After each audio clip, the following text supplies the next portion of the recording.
Praise the Lord hallelujah. और एक बार फिर तो मैं धन्यवाद दिना हाँ प्रभु यीशु का। और खुदावन ने एक बार फिर तो मौका दिता है अपने कलाम नूं वंडन का। और असी परमेश्वर का शुक्र करते हैं, खुदा ने सानू सही सलामत हुण तक रखा हुआ है अपनी अपनी जगह के अंदर, अपनी अपनी सेवकाइयां के अंदर, अपने अपने परिवारों के अंदर। मैं विश्वास करता हाँ तुसी भी ब्लैस हो और यीशु ने तुहाडे उत्ते अपनी कृपा नूं रखा हुआ है। और आओ असी अपने अज दे कलाम के अंदर जावांगे। और असी एक विषा जो आरंभ किया सीगा, वो विषय का जो नाम सी माता यरूशलेम, मदर यरूशलेम। सो ये मदर यरूशलेम है जो, ये माता यरूशलेम है जो, ये बीते दिनों के विच बड़ी तेजी नाल साडे विचकार एक गलत सिक्ख्या के रूप दे विच वध रहा है, जो घरों घरी जाके और प्रभु के सेवकों को जाके वचन के द्वारा उन्होंने वरगलाते हैं और आखते हैं कि स्वर्ग के अंदर एक माता भी है, और यदि पिता आ तो माता भी है, ताइयों एक पुत्र आ। सो इदां दियां बहुत सारिया बाइबल दियां जिहड़ियां वो व्याख्या वचनों के द्वारा करते हैं। सो आओ असी अज कलाम के द्वारा फिर तो कुछ गल्लां नूं देखांगे। पहले जिहड़े दा भाग सीगा उस भाग दे विच असीं देखिया सीगा ये लोग जो ने एलोहिम शब्द नूं यूज़ करते हैं, और एलोहिम शब्द नूं यूज़ करके वो आखते हैं ये त्रेकता आ। और जिहड़ी त्रेकता आ वो पिता पुत्र पवित्र आत्मा के नाम च नहीं है, वो जो त्रेकता है वो माता दे नाल है। सो आपां वचन दे विच इन्हां दा खंडन कीता सीगा। सो एक बार फिर तो अज वचन दे अंदरों आपां देखांगे इन्हां दे अगले हिस्से नूं। जिहड़ी दूसरी गल ये कहंदे आ कि स्वरूप अते समानता। अज आपां स्वरूप ते समानता नूं वेखांगे कि स्वरूप ते समानता के विषय में बाइबल की आखदी है, स्वरूप ते समानता की आ। आओ इन्हां गल्लां नूं शुरू करन तो पहला एक वचन मैं तुहाडे सामने पढ़ना चाहना हाँ। उत्पत्ति की किताब दा 1 अध्याय दा 26 आयत, book of the Genesis chapter 1 verse 26। फिर परमेश्वर ने कहा हम मनुष्य को अपने स्वरूप के अनुसार अपनी समानता में बनाएं, और वह समुद्र की मछलियां और आकाश के पक्षियों और घरेलू पशुओं और सारी पृथ्वी पर और सब रेंगने वाले जंतुओं पर जो पृथ्वी पर रेंगते हैं अधिकार रखे। तब परमेश्वर ने मनुष्य को अपने स्वरूप के अनुसार उत्पन्न किया, अपने ही स्वरूप के अनुसार परमेश्वर ने उनको उत्पन्न किया, नर और नारी करके उसने मनुष्यों की सृष्टि की। सो इत्थे सानू वेखण नूं एक गल मिलदी आ। परमेश्वर दा कलाम आखदा है कि परमेश्वर कहंदा आ कि असीं मनुख नूं सिरजीए अपने स्वरूप ते समानता दे विच, और स्वरूप ते समानता च सिरजन तो बाद ਉਹਨੂੰ नर ते नारी करके सिरजदा आ। सो पर बाइबल ਇਹਦੇ ਵਿੱਚ ਕੁਝ ਸਾਨੂੰ क्रम ਦੇ ਨਾਲ ਕੁਝ ਗੱਲਾਂ ਦੱਸਦੀ ਆ। ਜੇ ਅਸੀਂ ਬਾਈਬਲ ਨੂੰ ਅੱਛੇ ਤਰੀਕੇ ਨਾਲ ਪੜ੍ਹੀਏ ਸਮਝੀਏ ਤਾਂ ਬਾਈਬਲ ਆਪ ਹੀ ਆਪਣੀ ਵਿਆਖਿਆ ਕਰਦੀ ਆ। ਪਰ ਜੇ ਅਸੀਂ ਆਪਣੀ ਬੁੱਧ ਦੇ ਦੁਆਰਾ ਸਮਝਣਾ ਚਾਹੀਏ ਤਾਂ ਅਸੀਂ ਕਿਤੇ ਨਾ ਕਿਤੇ ਬਾਈਬਲ ਦੀ ਗਲਤ ਵਿਆਖਿਆ ਕਰ ਦਿੰਨੇ ਆ। ਸੋ ਇੱਥੇ ਜਿਹੜਾ ਸਵਰੂਪ ਤੇ ਸਮਾਨਤਾ ਸ਼ਬਦ ਆ, ਸੋ ਇਹ ਮਾਤਾ ਜੋ ਯਰੂਸ਼ਲਮ ਵਾਲੇ ਨੇ ਇਹਨਾਂ ਦਾ ਆਖਣਾ ਇਹ ਆ ਕਿ ਇੱਥੇ ਇੱਕ ਨਾਰੀ ਜ਼ਰੂਰ ਆ, ਇੱਥੇ ਇੱਕ ਮਾਤਾ ਜ਼ਰੂਰ ਆ, ਤਾਈਓ ਤਾਂ ਉੱਥੇ ਨਾਰੀ ਦਾ ਵੀ ਸਵਰੂਪ ਜਿਹੜਾ ਆ ਸਿਰਜਿਆ ਗਿਆ ਆ, ਕਿਉਂਕਿ ਜਿਹੜਾ ਪਰਮੇਸ਼ਵਰ ਆ ਉਹ ਇੱਕ ਪੁਰਸ਼ ਆ। ਸੋ ਉਹਨਾਂ ਦਾ ਕਹਿਣਾ ਇਹ ਆ ਕਿ ਪਰਮੇਸ਼ਵਰ ਜਿਹੜਾ ਇੱਕ ਪੁਰਸ਼ ਆ, ਪਰ ਇੱਥੇ ਨਾਰੀ ਵੀ ਸਿਰਜੀ ਗਈ ਆ। ਸੋ ਇਸ ਕਰਕੇ ਜੇ ਨਾਰੀ ਸਿਰਜੀ ਗਈ ਆ ਤਾਂ ਨਾਰੀ ਦਾ ਵੀ ਸਵਰੂਪ ਉੱਥੇ ਸੀਗਾ। ਬੜੇ ਧਿਆਨ ਦੇ ਨਾਲ ਇਸ ਗੱਲ ਨੂੰ ਸਮਝਣਾ ਆ, ਕਿਉਂਕਿ ਇਸ ਗੱਲ ਦੇ ਉੱਤੇ ਅਸੀਂ ਅੱਗੇ ਦੁਬਾਰਾ ਆਉਣਾ ਆ। ਉਹਨਾਂ ਦਾ ਕਹਿਣਾ ਆ ਕਿ ਉੱਥੇ ਜਦੋਂ ਸਿਰਜਿਆ ਗਿਆ ਨਰ ਤੇ ਨਾਰੀ ਕਰਕੇ, ਜਿਹੜਾ ਨਰ ਦਾ ਸਵਰੂਪ ਆ ਉਹ ਪਰਮੇਸ਼ਵਰ ਦਾ ਆ, परमेश्वर का स्वरूप उत्थे सिरजिया गया है। पर जिहड़ा नारी का स्वरूप आ वो नारी तो ही सिरजिया गया है, इस करके उत्थे नारी भी आ, वो जिहड़ी साडी वो माता आ, यानी कि पिता परमेश्वर की वाइफ। सो दूसरे शब्दां च आखीए तो यीशु मसीह की माँ, पिता पुत्र ते माँ। सो पर मैं बाइबल दे विच इन्हां वचनां दा खंडन करना चाहना आ। सो सब तो पहला मैं एक गल्ला तुहाडे सामने रखना चाहना। जदों असीं इहनूं पढ़दे आ, ਜਦੋਂ ਅਸੀਂ ਸਵਰੂਪ ਤੇ ਸਮਾਨਤਾ ਨੂੰ ਪੜ੍ਹਦੇ ਆ, ਹਿੰਦੀ ਦੇ ਵਿੱਚ ਲਿਖਿਆ ਸਵਰੂਪ ਔਰ ਸਮਾਨਤਾ, ਪਰ ਜਦੋਂ ਅਸੀਂ ਇਹਨੂੰ ਇੰਗਲਿਸ਼ ਦੇ ਵਿੱਚ ਪੜ੍ਹਦੇ ਆ ਉੱਥੇ ਲਿਖਿਆ ਲਾਈਕਨੈਸ ਐਂਡ ਇਮੇਜ, ਲਾਈਕਨੈਸ ਐਂਡ ਇਮੇਜ। ਜਦੋਂ ਅਸੀਂ ਪੰਜਾਬੀ ਦੇ ਵਿੱਚ ਪੜ੍ਹਦੇ ਆ ਉੱਥੇ ਇਹਦੇ ਲਈ ਸ਼ਬਦ ਆ ਨਕਲ ਤੇ ਰੂਪ, ਨਕਲ ਤੇ ਰੂਪ। ਜਦੋਂ ਅਸੀਂ ਓਰੀਜਨਲ ਜਿਹੜੀ ਇਹਦੀ ਭਾਸ਼ਾ ਆ ਇਬਰਾਨੀ ਭਾਸ਼ਾ, ਜਦੋਂ ਉਸ ਇਬਰਾਨੀ ਭਾਸ਼ਾ ਦੇ ਅੰਦਰ ਆ ਕੇ ਪੜ੍ਹਦੇ ਆ ਉੱਥੇ ਲਿਖਿਆ ਦਿਮੋਤ, ਦਿਮੋਤ ਤੇ ਤਸਲੀਮ, ਇਹ ਦੋ ਸ਼ਬਦ ਇਹਨਾਂ ਦੇ ਲਈ ਆ। ਸੋ ਮੇਰੇ ਪ੍ਰਿਓ ਇਹਨਾਂ ਦੋਨਾਂ ਸ਼ਬਦਾਂ ਦੀ ਅਲੱਗ-ਅਲੱਗ ਵਿਆਖਿਆ ਆ। ਸਵਰੂਪ ਦੀ ਅਲੱਗ ਵਿਆਖਿਆ ਹੈ, ਸਮਾਨਤਾ ਦੀ ਅਲੱਗ ਵਿਆਖਿਆ ਆ। ਸੋ ਇਹਨਾਂ ਸਾਰੀਆਂ ਗੱਲਾਂ ਨੂੰ ਸਮਝਣ ਤੋਂ ਪਹਿਲਾਂ ਆਪਾਂ ਦੇਖਾਂਗੇ ਸਵਰੂਪ ਦੇ ਵਿਸ਼ੇ ਦੇ ਵਿੱਚ ਅਸੀਂ ਦੇਖਾਂਗੇ। ਸੋ ਪਰਮੇਸ਼ਰ ਨੇ ਸਾਨੂੰ ਸਵਰੂਪ ਦੇ ਵਿੱਚ ਸਿਰਜਿਆ ਆ। ਹੁਣ ਉਹਨਾਂ ਦਾ ਕਹਿਣਾ ਕਿ ਉੱਥੇ ਇੱਕ ਨਾਰੀ ਆ, ਤਾਂ ਉਹ ਨਾਰੀ ਵੀ ਸਿਰਜੀ ਗਈ ਆ। ਇਹ ਸਾਰੀਆਂ ਗੱਲਾਂ ਸ਼ੁਰੂ ਕਰਨ ਤੋਂ ਪਹਿਲਾਂ ਮੈਂ ਆਖਣਾ ਚਾਹੁੰਦਾ ਕਿ ਜਿਹੜਾ ਸਾਡਾ ਪਰਮੇਸ਼ਰ ਆ ਉਹ ਸਰਵ ਸ਼ਕਤੀਮਾਨ ਆ। ਲੋਹਿਮ ਸ਼ਬਦ ਦਾ ਜੋ ਅਰਥ ਆ, ਉਹ ਸ਼ਬਦ ਦਾ ਅਰਥ ਆ ਸਾਮਰਥੀ, ਔਰ ਸਾਮਰਥੀ ਜੋ ਹੈ ਉਹ ਸਭ ਕੁਝ ਕਰ ਸਕਦਾ। ਸਾਡੇ ਪਰਮੇਸ਼ਰ ਨੂੰ ਆਖਿਆ ਗਿਆ ਸਰਵ ਸ਼ਕਤੀਮਾਨ। ਲਿਖਿਆ ਤੂੰ ਸਰਵ ਸ਼ਕਤੀਮਾਨ ਪਰਮੇਸ਼ਰ ਦੀ ਉਪਸਥਿਤੀ ਦੇ ਵਿੱਚ ਚੱਲ ਅਤੇ ਸਿੱਧ ਬੰਦਾ ਜਾ। ਇਵੇਂ ਕਰਕੇ ਪਰਮੇਸ਼ਰ ਦੇ ਵਚਨ 'ਚ ਲਿਖਿਆ ਪਰਮੇਸ਼ਰ ਨੂੰ ਸਰਵ ਸ਼ਕਤੀਮਾਨ ਆਖਿਆ ਗਿਆ। ਸਰਵ ਸ਼ਕਤੀਮਾਨ ਦਾ ਮਤਲਬ ਕੁਝ ਵੀ ਉਹ ਕਰ ਸਕਦਾ ਹੈ, ਉਹਦੇ ਲਈ ਕੁਝ ਵੀ ਅਸੰਭਵ ਨਹੀਂ ਆ। ਉੱਥੇ ਨਾਰੀ ਹੈ ਜਾਂ ਨਹੀਂ, ਇਹਦੇ ਲਈ ਕੋਈ ਵੱਡੀ ਗੱਲ ਨਹੀਂ ਆ। ਨਾਰੀ ਹੀ ਭਾਵੇਂ ਨਹੀਂ ਆ ਉੱਥੇ, ਫਿਰ ਵੀ ਸਾਡਾ ਪਰਮੇਸ਼ਰ ਨਾਰੀ ਨੂੰ ਸਿਰਜ ਸਕਦਾ ਆ। ਉਹਨੂੰ ਹੀ ਅਸੀਂ ਸਰਵ ਸ਼ਕਤੀਮਾਨ ਆਖਦੇ ਹਾਂ। ਸੋ ਇਦਾਂ ਕਰਕੇ ਬਾਈਬਲ ਆਖਦੀ ਹੈ ਸਰਵ ਸ਼ਕਤੀਮਾਨ। ਸੋ ਜਦੋਂ ਅਸੀਂ ਉਤਪਤੀ 1:20 ਤੋਂ ਪੜ੍ਹਦੇ ਹਾਂ, ਅਸੀਂ ਦੇਖਦੇ ਹਾਂ ਇੱਥੇ ਸਾਨੂੰ ਪਰਮੇਸ਼ਰ ਨੇ ਜਿੰਨਾ ਵੀ ਕੁਝ ਪੈਦਾ ਕੀਤਾ ਆ। ਇੱਥੇ ਸਾਨੂੰ ਇੱਕ ਹੋਰ ਐਗਜ਼ਾਮਪਲ ਮੈਂ ਤੁਹਾਨੂੰ ਦੇਣਾ ਚਾਹੁੰਦਾ। ਉਤਪਤੀ ਜਦੋਂ 1 ਅਧਿਆਇ ਤੋਂ ਅਸੀਂ ਪੜ੍ਹਦੇ ਹਾਂ, ਪਰਮੇਸ਼ਰ ਨੇ ਪਹਿਲੇ ਦਿਨ ਇੱਦਾਂ ਬਣਾਇਆ, ਦੂਸਰੇ ਦਿਨ ਕੁਝ ਬਣਾਇਆ, ਤੀਸਰੇ ਦਿਨ ਕੁਝ ਬਣਾਇਆ, ਜਾਨਵਰਾਂ ਨੂੰ ਬਣਾਇਆ। ਇਹ ਸਾਰਾ ਕੁਝ ਬਣਾਉਣ ਦੇ ਲਈ ਪਰਮੇਸ਼ਰ ਤੋਂ ਕੋਈ ਇੰਸਟਰਕਸ਼ਨ ਨਹੀਂ ਸੀ। ਜਦੋਂ ਪਰਮੇਸ਼ਰ ਨੇ ਜਾਨਵਰਾਂ ਨੂੰ ਬਣਾਇਆ ਤਾਂ ਉਹਦੇ ਕੋਲ ਨਰ ਤੇ ਨਾਰੀ ਨਹੀਂ ਸੀ, ਉਹਦੇ ਕੋਲ ਮਾਦਾ ਨਹੀਂ ਸੀ ਕੋਈ ਵੀ। ਫਿਰ ਵੀ ਪਰਮੇਸ਼ਰ ਨੇ ਸਿਰਜਿਆ ਇੱਕ ਵਚਨ ਦੇ ਦੁਆਰਾ, ਆਪਣੇ ਵਚਨ ਦੇ ਦੁਆਰਾ, ਵਚਨ ਦੇ ਪ੍ਰਕਾਸ਼ ਦੇ ਦੁਆਰਾ। ਪਰਮੇਸ਼ਰ ਨੇ ਆਖਿਆ ਹੋ ਜਾ ਤੇ ਹੋ ਗਿਆ। ਅਸੀਂ ਉਸ ਗੱਲ ਨੂੰ ਜਾਣਦੇ ਹਾਂ। ਉੱਥੇ ਕੋਈ ਵੀ ਮਾਦਾ ਨਹੀਂ ਸੀ, ਪਰਮੇਸ਼ਰ ਕੋ ਕੋਈ ਵੀ ਪਹਿਲਾਂ ਸਵਰੂਪ ਨਹੀਂ ਸੀ ਮਾਦਾ ਸਿਰਜਣ ਲਈ, ਪਰ ਹੋ ਗਿਆ। ਕਿਉਂ? ਕਿਉਂਕਿ ਪਰਮੇਸ਼ਰ ਸਰਵ ਸ਼ਕਤੀਮਾਨ ਆ। ਜੋ ਉਹਨੇ ਆਖਿਆ ਉਹ ਬਣ ਗਿਆ। ਸੋ ਪਰਮੇਸ਼ਰ ਨੂੰ ਕਿਸੇ ਢਾਂਚੇ ਦੀ ਜ਼ਰੂਰਤ ਨਹੀਂ ਆ। ਪਰਮੇਸ਼ਰ ਕੋਈ ਫੈਕਟਰੀ ਨਹੀਂ ਆ। ਪਰਮੇਸ਼ਰ ਸਰਵ ਸ਼ਕਤੀਮਾਨ ਆ। ਪਰਮੇਸ਼ਰ ਨੂੰ ਕਿਸੇ ਚੀਜ਼ ਦੀ ਲੋੜ ਨਹੀਂ ਆ। ਸੋ ਆਓ ਅਸੀਂ ਸਭ ਤੋਂ ਪਹਿਲਾਂ ਸਵਰੂਪ ਨੂੰ ਦੇਖਾਂਗੇ। ਸਵਰੂਪ ਦੇ ਵਿੱਚ ਕੁਝ ਗੱਲਾਂ ਦੇਖਾਂਗੇ। ਸੋ ਸਾਨੂੰ ਸਵਰੂਪ ਦੇ ਵਿੱਚ ਪਰਮੇਸ਼ਰ ਨੇ ਕਿੱਦਾਂ ਬਣਾਇਆ ਹੈ। ਸੋ ਜਦੋਂ ਅਸੀਂ 1 ਤੋਂ ਲੈ ਕੇ ਅਸੀਂ ਇੱਥੇ ਉਤਪਤੀ 1 ਤੋਂ ਲੈ ਕੇ 1 ਅਧਿਆਇ ਨੂੰ ਪੜ੍ਹਦੇ ਹਾਂ, ਜਦੋਂ ਅਸੀਂ 1 ਅਧਿਆਇ ਨੂੰ ਪੜ੍ਹਦੇ ਇੱਕ ਗੱਲ ਤੁਹਾਨੂੰ ਮੈਂ ਦੱਸਣਾ ਚਾਹੁੰਦਾ ਹਾਂ। ਉੱਥੇ ਪਰਮੇਸ਼ਰ ਨੇ ਕੱਲੀ ਚੀਜ਼ ਕਿੱਦਾਂ ਬਣਾਈ ਆ, ਵਿਆਖਿਆ ਕੀਤੀ ਗਈ ਆ। ਉਤਪਤੀ ਦਾ ਜਿਹੜਾ ਬਿਰਤਾਂਤ ਆ ਉੱਥੇ ਕੀਤਾ ਗਿਆ। ਪਰ ਜਦੋਂ ਮਨੁੱਖ ਨੂੰ ਬਣਾਇਆ ਗਿਆ, ਉੱਥੇ ਇੱਕਦਮ ਨਹੀਂ ਲਿਖਿਆ ਗਿਆ ਕਿ ਮਨੁੱਖ ਕਿੱਦਾਂ ਬਣਾਇਆ ਗਿਆ ਆ। ਉੱਥੇ ਪਰਮੇਸ਼ਰ ਨੇ ਸਿਰਫ ਇੱਦਾਂ ਲਿਖ ਦਿੱਤਾ ਆ, ਪਰਮੇਸ਼ਰ ਦੇ ਆਤਮਾ ਨੇ, ਕਿ ਨਰ ਤੇ ਨਾਰੀ ਕਰਕੇ ਪਰਮੇਸ਼ਰ ਨੇ ਸਿਰਜਿਆ। ਕਿਉਂਕਿ ਉੱਥੇ ਸਾਨੂੰ ਸ੍ਰਿਸ਼ਟੀ ਦਾ ਵਰਣਨ ਪਰਮੇਸ਼ਰ ਦੱਸਦਾ ਕਿ ਸ੍ਰਿਸ਼ਟੀ ਬਣੀ ਆ, ਔਰ ਜਿਹੜੀ ਮਨੁੱਖ ਆ ਉਹ ਵੀ ਸ੍ਰਿਸ਼ਟੀ ਦੇ ਅੰਦਰ ਆਉਂਦਾ ਆ। ਇਸ ਕਰਕੇ ਪਰਮੇਸ਼ਰ ਨੂੰ ਸ੍ਰਿਸ਼ਟੀਕਰਤਾ ਕਿਹਾ ਜਾਂਦਾ ਆ। ਸੋ ਪਹਿਲੇ ਅਧਿਆਇ ਦੇ ਵਿੱਚ ਪਰਮੇਸ਼ਰ ਸਾਨੂੰ ਸ੍ਰਿਸ਼ਟੀ ਦੀ ਉਤਪਤੀ ਦੇ ਬਾਰੇ ਦੱਸਦਾ ਆ ਕਿ ਸ੍ਰਿਸ਼ਟੀ ਕਿੱਦਾਂ ਬਣੀ ਆ। ਜੇ ਪਹਿਲੇ ਅਧਿਆਇ ਦੇ ਵਿੱਚ ਪਰਮੇਸ਼ਰ ਸਾਨੂੰ ਮਨੁੱਖ ਦੇ ਬਾਰੇ ਨਾ ਦੱਸੇ ਤਾਂ ਫਿਰ ਮਨੁੱਖ ਦੀ ਸ੍ਰਿਸ਼ਟੀਕਰਤਾ ਪਰਮੇਸ਼ਰ ਕਿੱਦਾਂ ਮੰਨਿਆ ਜਾਵੇਗਾ। ਇਸ ਕਰਕੇ ਸਾਰੀ ਸ੍ਰਿਸ਼ਟੀ ਸਾਨੂੰ ਪਰਮੇਸ਼ਰ ਕਿੱਦਾਂ ਉਤਪੰਨ ਹੋਈ ਆ ਪਹਿਲੇ ਅਧਿਆਇ ਦੇ ਵਿੱਚ ਦੱਸਦਾ ਆ। ਪਰ ਜਦੋਂ ਅਸੀਂ ਦੂਜਾ ਅਧਿਆਇ ਪੜ੍ਹਦੇ ਹਾਂ, ਦੂਜੇ ਅਧਿਆਇ ਦੇ ਵਿੱਚ ਆਣ ਕੇ ਸਾਨੂੰ ਪਤਾ ਲੱਗਦਾ ਪਰਮੇਸ਼ਰ ਮਨੁੱਖ ਦਾ ਜਿਹੜਾ ਸ੍ਰਿਸ਼ਟੀ ਕਰਨ ਦਾ ਜਿਹੜਾ ਵਿਤਰਾਂਤ ਹੈ ਉਹਨੂੰ ਥੋੜਾ ਜਿਹਾ ਉਲੇਖ ਕਰਦਾ ਆ ਕਿ ਮਨੁੱਖ ਕਿੱਦਾਂ ਬਣਿਆ ਆ। ਸੋ ਮਨੁੱਖ ਕਿੱਦਾਂ ਬਣਿਆ ਆ ਉੱਥੇ ਕਰਕੇ ਪਰਮੇਸ਼ਰ ਸਾਨੂੰ ਦੱਸਦਾ ਆ ਮਨੁੱਖ ਨੂੰ ਪਰਮੇਸ਼ਰ ਨੇ ਮਿੱਟੀ ਦੇ ਨਾਲ ਬਣਾਇਆ ਆ। ਯਾਦ ਰੱਖਣਾ, ਜਦੋਂ ਅਸੀਂ 1 ਅਧਿਆਇ ਦੇ ਵਿੱਚ ਪੜ੍ਹਦੇ ਹਾਂ ਉੱਥੇ ਨਰ ਤੇ ਨਾਰੀ ਇਕੱਠੇ ਹੀ ਸ਼ਬਦ ਆ, ਪਰ ਪਰਮੇਸ਼ਰ ਨੇ ਨਰ ਤੇ ਨਾਰੀ ਇਕੱਠੇ ਨਹੀਂ ਬਣਾਇਆ, ਦੋਨਾਂ ਨੂੰ ਅਲੱਗ-ਅਲੱਗ ਸਮੇਂ ਦੇ ਉੱਤੇ ਬਣਾਇਆ। ਬਾਈਬਲ ਦੇ ਅੰਦਰ ਲਿਖਿਆ ਪਰਮੇਸ਼ਰ ਨੇ ਸਾਰੇ ਜੋੜਿਆਂ ਨੂੰ ਲਿਆ ਕੇ ਆਦਮ ਦੇ ਨਾਲ ਰੱਖਿਆ, ਕਿਸੇ ਨੇ ਮੇਲ ਨਹੀਂ ਖਾਦਾ। ਸੋ ਇਸ ਗੱਲ ਤੋਂ ਵੀ ਅਸੀਂ ਸਮਝਣਾ ਹੈ ਕਿ ਉਹਨੇ ਕਿਸੇ ਨਾਲ ਮੇਲ ਨਹੀਂ ਖਾਦਾ। ਫਿਰ ਪਰਮੇਸ਼ਰ ਨੇ ਕਿਹਾ ਕਿ ਮੈਂ ਇਹਦੇ ਲਈ ਨਾਰੀ ਨੂੰ ਇਹਦੇ ਇਕੱਲੇ ਰਹਿਣਾ ਚੰਗਾ ਨਹੀਂ, ਇਹਦੇ ਲਈ ਸਹਾਇਕ ਉਤਪੰਨ ਕਰੂੰਗਾ। ਅਗਰ ਪਰਮੇਸ਼ਰ ਕੋਈ ਇੱਕ ਜੋੜਾ ਹੁੰਦਾ, ਪਰਮੇਸ਼ਰ ਕੋ ਮਾਤਾ ਹੁੰਦੀ, ਪਹਿਲੇ ਹੀ ਬਣਾ ਦਿੰਦਾ ਉਹ। ਸੋ ਖੁਦਾ ਸਾਡਾ ਸਰਵ ਸ਼ਕਤੀਮਾਨ ਆ।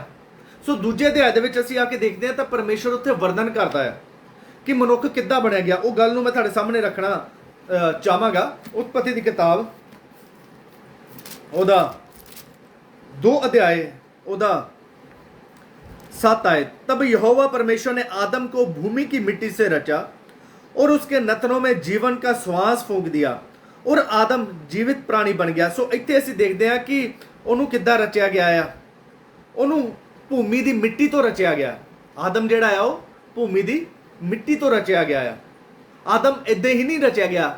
ਸੋ ਆਦਮ ਨਾਰੀ ਦੇ ਨਾਲ ਨਹੀਂ ਰਚਿਆ ਗਿਆ, ਆਦਮ ਇਕੱਲਾ ਹੀ ਰਚਿਆ ਗਿਆ ਸੀ। ਇਸ ਗੱਲ ਨੂੰ ਜਦੋਂ ਅਸੀਂ ਮਾਤਾ ਯਰੂਸ਼ਲਮ ਦੇ ਵਾਲਿਆਂ ਨਾਲ ਗੱਲ ਕਰਾਂਗੇ ਤਾਂ ਉਹਨਾਂ ਨੂੰ ਇਹ ਗੱਲ ਅਸੀਂ ਵਿਆਖਿਆ ਕਰਕੇ ਦੱਸਣੀ ਆ ਕਿ ਆਦਮ ਇਕੱਲਾ ਹੀ ਰਚਿਆ ਗਿਆ ਸੀਗਾ, ਨਾਰੀ ਉਹਦੇ ਨਾਲ ਨਹੀਂ ਰਚੀ ਗਈ ਸੀ। ਆਦਮ ਕਿੱਦਾਂ ਰਚਿਆ ਗਿਆ? ਜਦੋਂ ਅਸੀਂ ਅਯੂਬ ਦੇ ਵਿੱਚ ਪੜ੍ਹਦੇ ਆ ਕਿ ਅਯੂਬ ਦੀ ਕਿਤਾਬ ਉਹਦਾ 10 ਅਧਿਆਇ ਅਸੀਂ ਪੜ੍ਹਦੇ ਆ।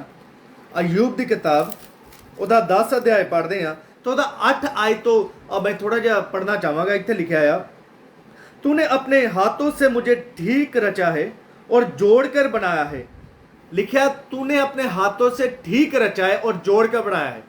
मतलब परमेश्वर ने सानू किन्ने प्यार दे नाल बनाया, हत्थां दे नाल बनाया, साडे पैर बनाए, साडे कमर बनाई, साडा मूँह बनाया, सानू हत्थां दे नाल आकार दिता परमेश्वर ने। जिद्दां एक आकार देने वाला आकार मिट्टी के बर्तन बनाता ਉਹਨੂੰ हत्थां दे नाल आकार दिंदा आ, इदां करके बाइबल दसदी आ परमेश्वर ने जिहड़ा ਉਹਨੂੰ आकार दिता आ। सो अगे लिखा है समरण कर कि तूने मुझको गूंदी हुई मिट्टी के समान बनाया है, क्या तू मुझे फिर धूल में मिलाएगा।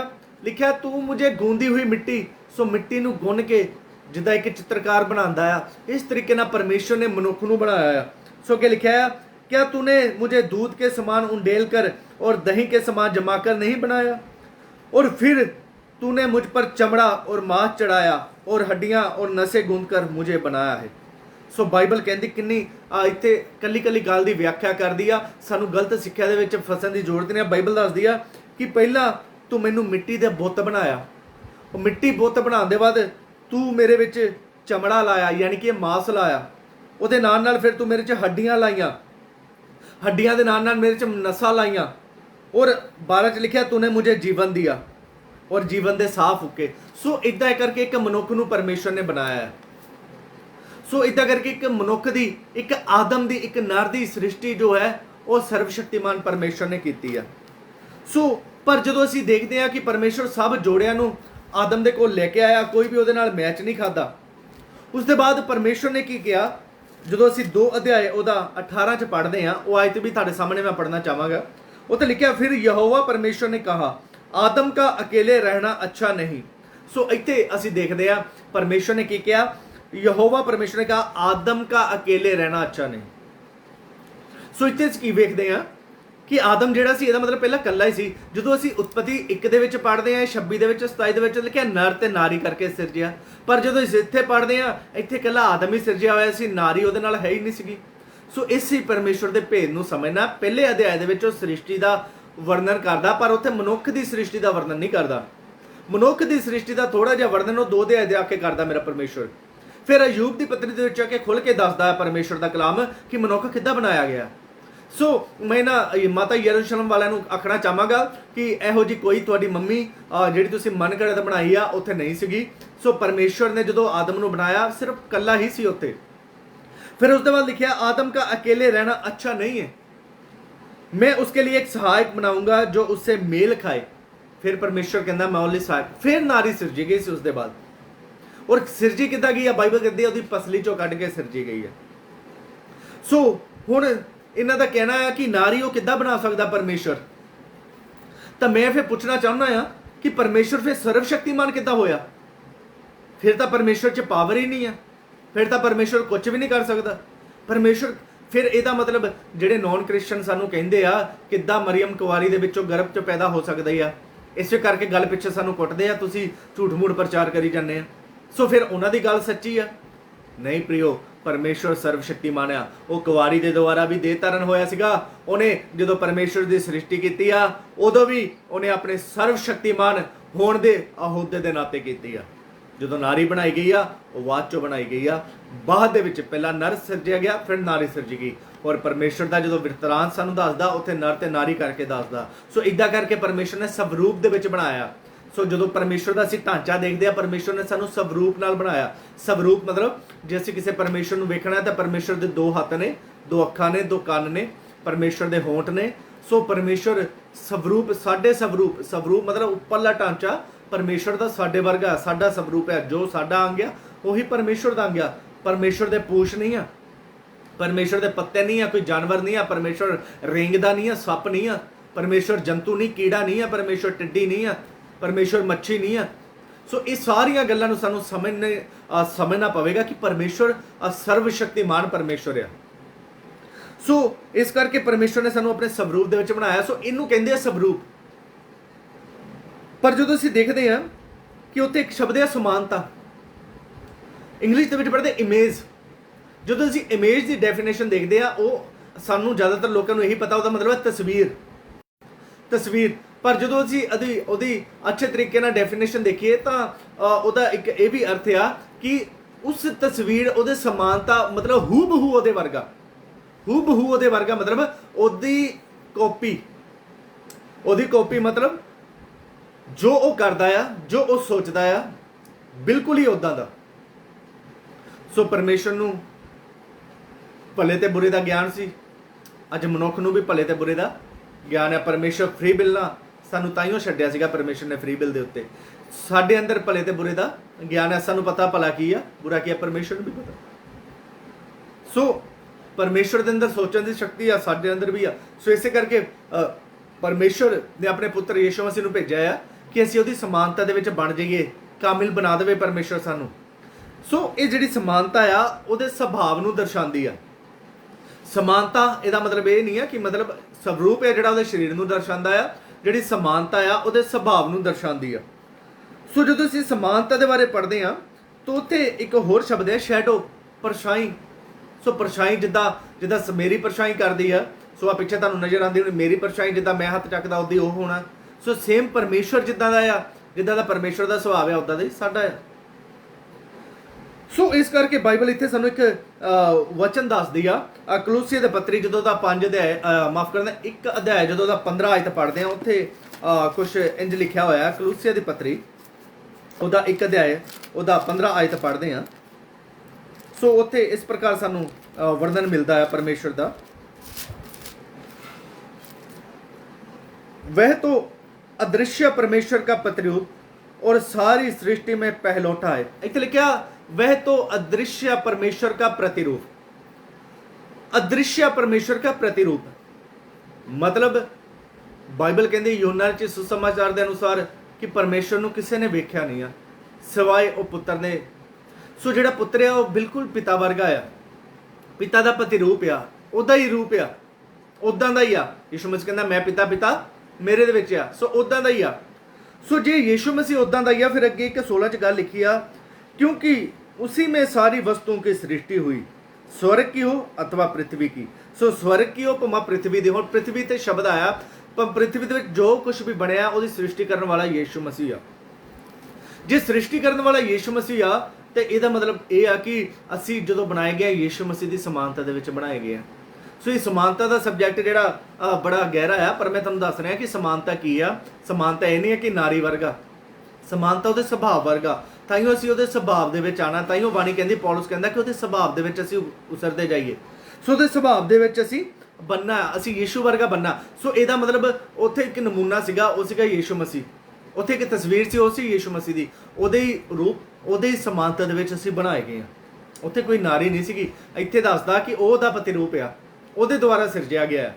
ਸੋ ਸ੍ਰਿਸ਼ਟੀਕਰਤਾ ਜਿਹੜਾ ਬਾਈਬਲ ਦੱਸਦੀ ਹੈ ਉਹ ਇਕੱਲਾ ਯੀਸ਼ੂ ਮਸੀਹ ਆ, ਦੂਸਰਾ ਕੋਈ ਸ੍ਰਿਸ਼ਟੀਕਰਤਾ ਨਹੀਂ ਆ।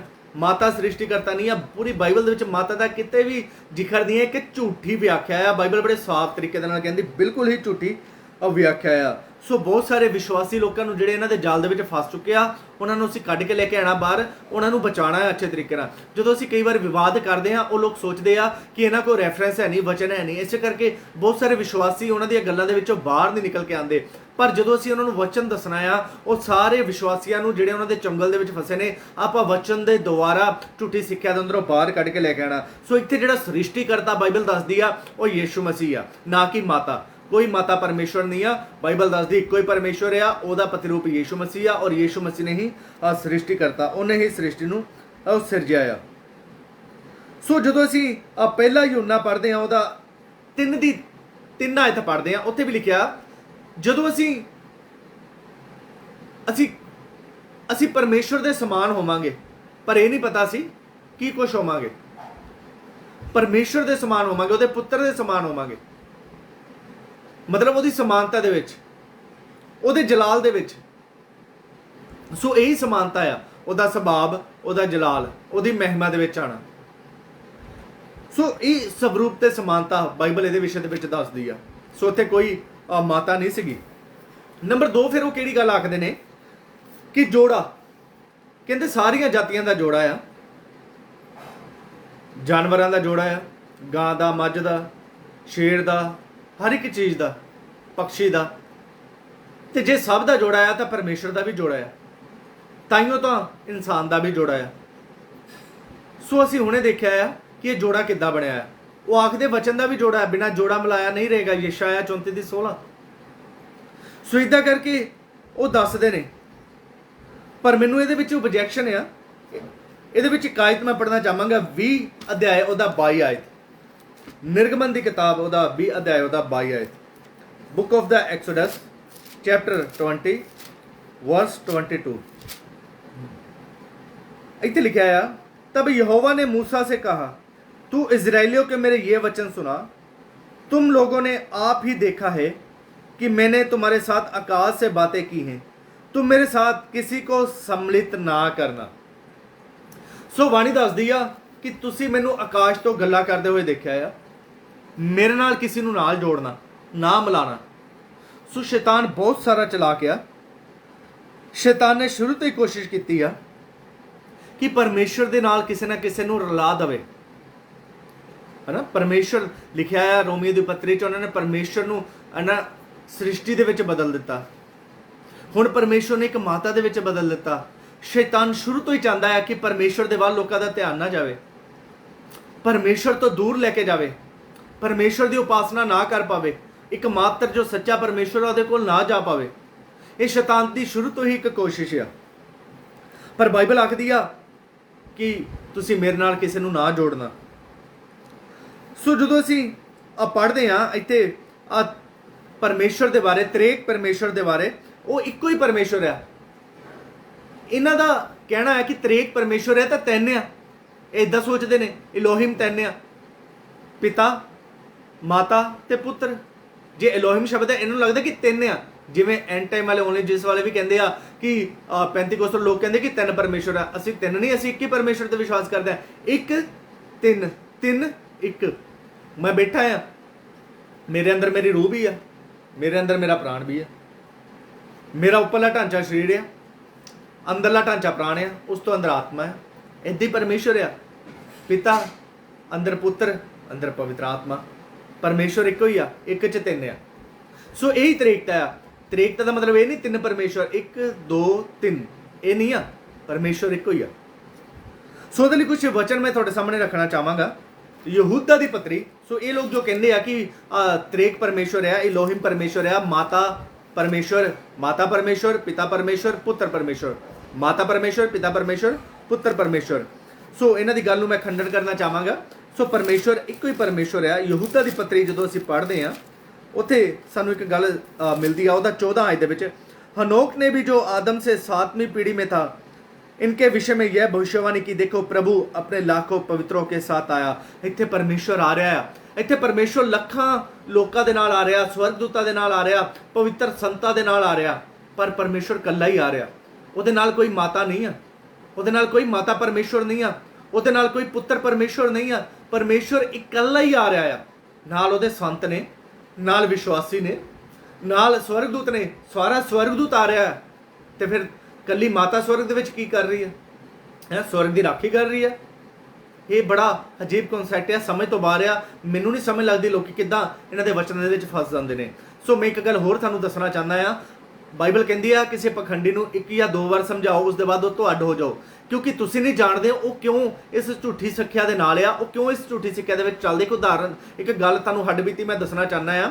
मेरे एक मित्र सीगा, उन्हां दे घर बार बार यहोवा विटनेस वाले लोग आ रहे सीगे, और बार बार यहोवा विटनेस वाले लोग जदों उन्हां दे घर आ रहे सीगे तां उत्थे वो बहुत परेशान हो गया। कहंदे इन्हां नूं बहुत समझाया, समझदे नहीं आ, तुसीं एक बार आना। सो मैं एक बार उन्हां दे घर गया, और जो मैं घर गया, जो आए उन्होंने गलबात की, वचन की बहुत सारिया गल्लां कीतियां, और उन्होंने अपनी हार स्वीकार की। उन्होंने आख्या कि असीं ये पैसों के लिए करते हैं, सानू तनख्वाह मिलती है, सानू सैलरी मिलती है, सानू इन्ने हज़ार मिलते हैं, सानू 10-15 हज़ार रुपया महीना मिलता है। सो थानू नहीं पता वो क्यों इस झूठी सिक्ख्या लिए काम करते। हो सकता उन्होंने पिछों पैसे मिलते हो, तुसीं जिन्ना मर्जी वचन समझाई जाओ, जिन्नी मर्जी कोशिश करी जाओ, उन्होंने नहीं समझना क्यों, उन्होंने पिछों पैसे मिलते हैं। इस करके उन्होंने तो अड्ड हो जाओ, अपने लोगों को वचन सिखाओ, अपने नालदियां नूं वचन सिखाओ। सिर्फ असीं इन्ना ही कर सकते हैं। पखंडी तो बाइबल कहती है दूर हो जाओ। सो इत्थे असीं देखते हैं कि परमेश्वर दे नाल उहदे दूत आ रहे ने, उहदे संत आ रहे ने, और परमेश्वर आ रहा। परमेश्वर कल्ला ही है। इत्थे प्रभु इक्को ही शब्द आ, इकल्ला ही आ रहा, बहुत सारे नहीं आ रहे, माता परमेश्वर नाल नहीं आ रही। पूरी बाइबल ਦੇ ਵਿੱਚ ਕਿਤੇ ਵੀ ਮਾਤਾ ਪਰਮੇਸ਼ਵਰ ਦਾ ਜ਼ਿਕਰ ਨਹੀਂ ਆ। ਸੋ ਅੱਗੇ ਜਾ ਕੇ ਅਸੀਂ ਦੇਖਾਂਗੇ ਯਰੂਸ਼ਲਮ, ਮਾਤਾ ਯਰੂਸ਼ਲਮ ਜਿਹੜੀ ਸੰਤਾਨ ਹੈ ਜਿਹਦੇ ਵਿਸ਼ੇ ਦੇ ਵਿੱਚ ਉਹ ਕਹਿੰਦੇ ਆ, ਉੱਥੇ ਜਾ ਕੇ ਅਸੀਂ ਦੇਖਾਂਗੇ ਉਹ ਕਿਉਂ ਇਹ ਗੱਲ ਕਹਿੰਦੇ ਆ। ਉਸ ਤੋਂ ਪਹਿਲਾਂ ਇੱਕ ਆਇਤ ਹੋਰ ਤੁਹਾਡੇ ਮੈਂ ਸਾਹਮਣੇ ਰੱਖਣਾ ਚਾਹਾਂ, ਮਤੀ ਦੀ ਕਿਤਾਬ ਉਹਦਾ 25 ਅਧਿਆਇ ਉਹਦਾ 31 ਆਇਤ, book of the Matthew chapter 25 ਵਰਸ 31। ਸੋ ਮਤੀ ਦੀ ਕਿਤਾਬ ਦੇ ਵਿੱਚ ਜਦੋਂ ਅਸੀਂ ਪੜ੍ਹਦੇ ਹਾਂ ਉਹਦਾ 25 ਅਧਿਆਇ ਦੇ ਵਿੱਚ ਆ ਕੇ ਪੜ੍ਹਦੇ ਹਾਂ, ਇੱਥੇ ਵੀ ਪ੍ਰਭੂ ਯਿਸੂ ਮਸੀਹ ਦੇ ਆਗਮਨ ਦੇ ਵਿਸ਼ੇ ਦੇ ਵਿੱਚ ਦੱਸਿਆ ਹੋਇਆ। सो इतने लिखा है, जब मनुष्य का पुत्र अपनी महिमा में आएगा और सब स्वर्गदूत उसके साथ आएंगे तो वह अपनी महिमा के सिंहासन पर विराजमान होगा। सो इतने भी लिखा सब स्वर्गदूत ਉਹਦੇ ਨਾਲ ਆਣਗੇ। ਜੇ स्वर्गदूत ਆਣਗੇ ਵੀ ਤੁਹਾਡੀ ਮੰਮੀ ਕਿਉਂ ਨਹੀਂ ਆ ਰਹੀ, ਤੁਹਾਡੀ ਮੰਮੀ ਨੂੰ ਕੀ ਪ੍ਰੋਬਲਮ ਹੈ, ਉੱਥੇ ਸਵਰਗ 'ਚ ਲੁੱਕ ਕੇ ਬੈਠੀ ਹੋਈ ਹੈ, ਇੱਦਾਂ ਦਾ ਵੀ ਕਿਹੜਾ ਭੇਦ ਹੈ। ਸੋ ਇਸ ਕਰਕੇ ਕੋਈ ਮੰਮੀ ਨਹੀਂ ਹੈ, ਕੋਈ ਮਾਤਾ ਪਰਮੇਸ਼ਵਰ ਨਹੀਂ ਹੈ, ਪਿਤਾ ਪਰਮੇਸ਼ਵਰ ਹੈ। सो इतने इको इतने लिखा है कि अपनी महिमा के सिंहासन पर विराजमान होगा। सो महिमा के सिंहासन पर इको ही सिंहासन है, सिंगल, तीन सिंहासन नहीं है, इको ही सिंहासन है इतने सिंगल। सो इस करके इन वचनों को असी समझना है। जो असी दानियल दे विच भी पढ़ते हैं उत्थे भी इको ही सिंहासन है। सो असी बार बार परमेश्वर के वचन के देखते हैं कि परमेश्वर इको ही आ, ਤਿੰਨ ਪਰਮੇਸ਼ਵਰ ਨਹੀਂ ਆ। ਜਿਹਦਾ ਮਤਲਬ ਲੋਹਿਮ ਸ਼ਬਦ ਯੂਜ਼ ਕੀਤਾ ਆ, ਜਿਹਦਾ ਮਤਲਬ ਤ੍ਰੇਕਤਾ ਹੈ, ਤ੍ਰੇਕਤਾ ਇੱਕ ਭੇਦ ਆ। ਇਹਦਾ ਮਤਲਬ ਇਹ ਨਹੀਂ ਕਿ ਤਿੰਨ ਪਰਮੇਸ਼ਵਰ ਆ, ਪਰਮੇਸ਼ਵਰ ਇੱਕੋ ਹੀ ਆ। ਜਦੋਂ ਅਸੀਂ ਪ੍ਰਕਾਸ਼ਿਤ ਵਾਕਿਆ ਦੀ ਕਿਤਾਬ ਪੜ੍ਹਦੇ ਹਾਂ, ਉਹਦੇ ਵਿੱਚ ਅਸੀਂ ਜਦੋਂ ਪੜ੍ਹਦੇ ਹਾਂ ਉਹਦਾ 19 ਅਧਿਆਇ ਉਹਦਾ 11 ਤੋਂ ਲੈ ਕੇ 14 ਤੱਕ, ਉਹ ਵੀ ਮੈਂ ਪੜ੍ਹਨਾ ਚਾਹੁੰਦਾ। Book of the revolution chapter 19 ਵਰਸ 11, ਪ੍ਰਕਾਸ਼ਿਤ ਵਾਕਿਆ ਦੀ ਕਿਤਾਬ ਉਹਦਾ 19 ਅਧਿਆਇ, ਉਹ ਵੀ ਮੈਂ ਤੁਹਾਡੇ ਸਾਹਮਣੇ ਪੜ੍ਹਨਾ ਚਾਹੁੰਦਾ। ਉਹਦਾ 11 ਆਇਤ ਪੜ੍ਹਨਾ ਚਾਹੁੰਦਾ ਆ। उत्थे वचन की सानू कहता है, ਉਹਦਾ 11 आयत में लिखा है, फिर मैंने स्वर्ग को खुला हुआ देखा और देखता हूँ कि एक सफेद घोड़ा है और उस पर एक सवार है जो विश्वास योग्य और सत्य कहलाता है और वह धर्म के साथ न्याय और युद्ध करता है। उसकी आंखें आग की ज्वाला है और उसके सिर पर बहुत से राजमुकुट हैं। उस पर एक नाम लिखा है जिसे उसको छोड़ और कोई नहीं जानता। वह लहू छिड़का हुआ वस्त्र पहने हैं और उसका नाम परमेश्वर का वचन है। स्वर्ग की सेना सफेद घोड़ों पर सवार और सफेद और शुद्ध मलमल पहने हुए उसके पीछे पीछे हैं। सो इतने बाइबल दस दिया सानू दस दिया कि स्वर्ग की सेना ਉਹਦੇ ਨਾਲ आ रही है, पर परमेश्वर इकल्ला ही आ। वचन ਤੁਹਾਨੂੰ ਦੱਸਦਾ ਕਿ परमेश्वर ਇਕੱਲਾ ਹੀ ਆ। ਜਦੋਂ ਉਹ ਸਵਰਗ ਤੋਂ ਵਾਪਸ ਆ ਰਿਹਾ ਉਦੋਂ ਵੀ ਕੋਈ ਮਾਤਾ ਪਰਮੇਸ਼ਵਰ ਉਹਦੇ ਨਾਲ ਨਹੀਂ ਆ, ਨਾ ਬਣਾਉਣ ਵੇਲੇ ਨਾਲ ਸੀ, ਨਾ ਕਲੀਸਿਆ ਦੇ ਵਿੱਚ ਉਹਦਾ ਕੋਈ ਰੋਲ ਆ,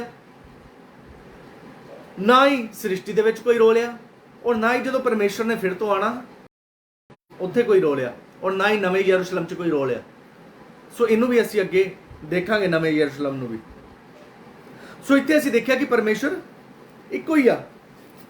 ਸੋ ਜਦੋਂ ਅਸੀਂ ਅੱਗੇ ਵੀ ਪੜ੍ਹਦੇ ਹਾਂ, ਬਹੁਤ ਸਾਰੀ ਆਇਤਾਂ ਆ ਕਿ ਸਵਰਗ ਦੇ ਵਿੱਚ ਜਦੋਂ ਪਰਮੇਸ਼ਵਰ ਦੀ ਅੰਤਰਦ੍ਰਿਸ਼ਟੀ ਕਰਕੇ ਦੇਖਦਾ ਆ ਯਹੂਨਾ ਜਿਹੜਾ ਪ੍ਰਭੂ ਦਾ ਦਾਸ ਆ, ਅਪੋਸਟਲ ਆਫ ਦਾ ਯਹੂਨਾ ਜੌਨ, ਜਦੋਂ ਅਸੀਂ ਦੇਖਦੇ ਹਾਂ ਕਿ ਸਵਰਗ ਦੇ ਵਿੱਚ ਪਰਮੇਸ਼ਵਰ ਨੂੰ ਲੈ ਕੇ ਜਾਂਦਾ, ਆਉਣ ਵਾਲੇ ਸਮੇਂ ਦੀਆਂ ਬਹੁਤ ਸਾਰੀਆਂ ਘਟਨਾ ਦਿਖਾਉਂਦਾ, ਔਰ ਸਵਰਗ ਦੇ ਵਿੱਚ ਇੱਕ ਝਾਤੀ ਉਹ ਮਾਰਦਾ ਆ, ਔਰ ਸਵਰਗ ਦੇ ਅੰਦਰ ਸਿੰਘਾਸਨ ਦੇਖਦਾ, 24 ਪ੍ਰਾਚੀਨ ਦੇਖਦਾ ਆ, ਔਰ ਸਵਰਗ ਦੇ ਅੰਦਰ ਹੋਰ ਸਾਰੀਆਂ ਬੜੀਆਂ ਗੱਲਾਂ ਦੇਖਦਾ। ਇੱਦਾਂ ਹੀ ਪ੍ਰੇਰਿਤ ਪੌਲਸ ਵੀ ਸਵਰਗ ਦੇ ਅੰਦਰ ਜਾਂਦਾ ਆ। ਸੋ ਇੱਦਾਂ ਹੀ ਅਸੀਂ ਦੇਖਦੇ ਹਾਂ ਸਵਰਗ ਦੇ ਅੰਦਰ ਯਸ਼ਾਇਆ ਵੀ ਜਾਂਦਾ ਆ। ਮੈਂ ਉਹ ਸਾਰਾ ਪੜ੍ਹਨਾ ਨਹੀਂ ਚਾਹੁੰਦਾ, ਉਹ ਅਸੀਂ ਵਚਨ ਜਾਣਦੇ ਹਾਂ। ਯਸ਼ਾਇਆ ਜਦੋਂ ਅਸੀਂ ਇੱਕ ਅਧਿਆਇ ਪੜ੍ਹਨਾ, ਜਿਸ ਵਰਸ਼ ਉਜਿਆ ਰਾਜਾ ਮਰਾ, ਤਾਂ ਉਹ ਸਵਰਗ ਦੇ ਅੰਦਰ ਜਾਂਦਾ ਆ, ਸਵਰਗ ਨੂੰ ਖੁੱਲ੍ਹਾ ਹੋਇਆ ਦੇਖਦਾ ਆ, ਉੱਥੇ ਪਰਮੇਸ਼ਵਰ ਨੂੰ ਦੇਖਦਾ ਆ। ਇੱਦਾਂ ਹੀ ਯਹੇਜ਼ਕੇਲ ਜਦੋਂ ਅਸੀਂ ਪੜ੍ਹਦੇ ਹਾਂ, ਉਹਦਾ ਇੱਕ ਅਧਿਆਇ ਪੜ੍ਹਦੇ ਹਾਂ, ਉੱਥੇ ਵੀ ਸਵਰਗ ਦਾ ਦਰਸ਼ਨ ਆ, ਅਗਨੀਮय ਰੱਥ ਆ, ਉੱਥੇ ਸਿੰਘਾਸਨ ਲੱਗਾ, ਨੀਲਮਨੀ ਦਾ ਚਬੂਤਰਾ ਆ, ਉੱਥੇ ਪਰਮੇਸ਼ਵਰ ਬੈਠਾ ਆ। ਕਿ ਨਾ ਤਾਂ ਯਸ਼ਾਇਆ ਨੂੰ, ਨਾ ਯਹੇਜ਼ਕੇਲ ਨੂੰ, ਨਾ ਪ੍ਰੇਰਿਤ ਪੌਲਸ ਨੂੰ, ਨਾ ਹੀ ਕਿਸੇ ਹਨੋਕ ਨੂੰ, ਨਾ ਹੀ ਕਿਸੇ ਨਬੀ ਨੂੰ, ਨਾ ਹੀ ਕਿਸੇ ਪ੍ਰਭੂ ਦੇ ਦਾਸ ਯਹੂਨਾ ਨੂੰ ਪਰਮੇਸ਼ਵਰ ਨੇ ਦਿਖਾਇਆ ਕਿ ਕੋਈ ਮਾਤਾ ਪਰਮੇਸ਼ਵਰ ਵੀ ਹੈ। ਤੇ ਇਹ ਰੈਵਲੇਸ਼ਨ ਤੁਹਾਡੇ ਤੇ ਹੀ ਪ੍ਰਗਟ ਹੋ ਗਿਆ ਸਾਰਾ। ਤੁਸੀਂ ਤਾਂ ਪ੍ਰਭੂ ਦੇ ਦਾਸਾਂ ਤੋਂ ਅੱਗੇ ਵੱਧ ਗਏ ਹੋ, ਤੁਸੀਂ ਪ੍ਰਭੂ ਦੇ ਨਬੀਆਂ ਤੋਂ ਵੀ ਅੱਗੇ ਵੱਧ ਗਏ ਹੋ, ਤੁਸੀਂ ਬਾਈਬਲ ਤੋਂ ਅੱਗੇ ਵੱਧ ਗਏ ਹੋ। ਉਹ ਲਿਖਿਆ ਲਿਖੇ ਹੋਏ ਤੋਂ ਅੱਗੇ ਨਾ ਵਧਣਾ। ਸੋ ਤੁਸੀਂ ਅੱਗੇ ਵੱਧ ਗਏ ਹੋ। ਸੋ ਇਸ ਕਰਕੇ ਬਾਈਬਲ ਆਖਦੀ ਹੈ ਨਾ, ਆ ਜਿਹੜੀ ਝੂਠੀ ਸਿੱਖਿਆ ਹੈ ਇਹਨਾਂ ਤੋਂ ਬਾਹਰ ਨਿਕਲੋ, ਔਰ ਇਹਨਾਂ ਨੂੰ ਅਸੀਂ ਸਮਝਣਾ ਆ। ਸੋ ਅੱਗੇ ਜੋ ਇਹਨਾਂ ਦਾ ਕਹਿਣਾ ਆ कि उत्थे गलातियो दी पत्री दे विच संतान आ और नवां यरूशलेम दुल्हन दी पत्नी, माफ़ करना मेमने दी पत्नी, और जिहड़ी पत्नी आ वही माता परमेश्वर आ। सो ये इन्हां दा कहना आ। सो जिहड़ा असी परसों नूं बुधवार नूं असी फिर इहनूं देखांगे सेम टाइम दे विच 12 वजे कि ये पत्नी आ जिहड़ी वो कौन आ। सो तद तक प्रभु तुहानूं बहुत सारी बरकत ते आशीष देवे। प्रेज द लॉर्ड, जय मसीह दी। और अगर तुहानूं ये मैसेज लगे कि लोकां तक पहुँचना चाहिए है, लोकां नूं गलत सिक्ख्या दे अंदरों बाहर आना चाहिए है, तो जरूर इनू बहुत सारा तुसी शेयर करना। और भी खुदा दे कलाम नूं सुनन लई तुसीं साडे पेज नूं फॉलो कर सकते हो। और असी होर भी सर जिहड़ियां झूठियां सिक्ख्यावां आ इहदे उत्ते बहुत जल्दी मैं पाउण जा रहा, जिवें कि ओनली जीसस यीशु मसीह दे नाम च बपतिस्मा किस नाम दे विच, सप दा वंश इत्यादि, फिर रोमन कैथलिक, उसदे बाद यहोवा विटनेस, इदां दी बहुत सारियां झूठियां सिक्ख्यावां जो आ चुकियां ने। और पैंतीकोस्टल दे अंदर भी बहुत सारियां झूठियां सिक्ख्यावां इन्हां दिनां दे विच आ चुकियां ने। वो सारियां असी इन्हां दे विच हर हफ्ते 2 दिन दे विच असी लाइव होके इनू तुहाडे नाल शेयर करांगे। और प्रभु दी आमद तक प्रभु तुहानूं सलामत रखे, पवित्र बनाए रखे, निर्दोष बनाए रखे। प्रभु तुहाडे परिवारां दे नाल होवे। प्रभु तुहानूं आशीष देवे। प्रेज द लॉर्ड, जय मसीह।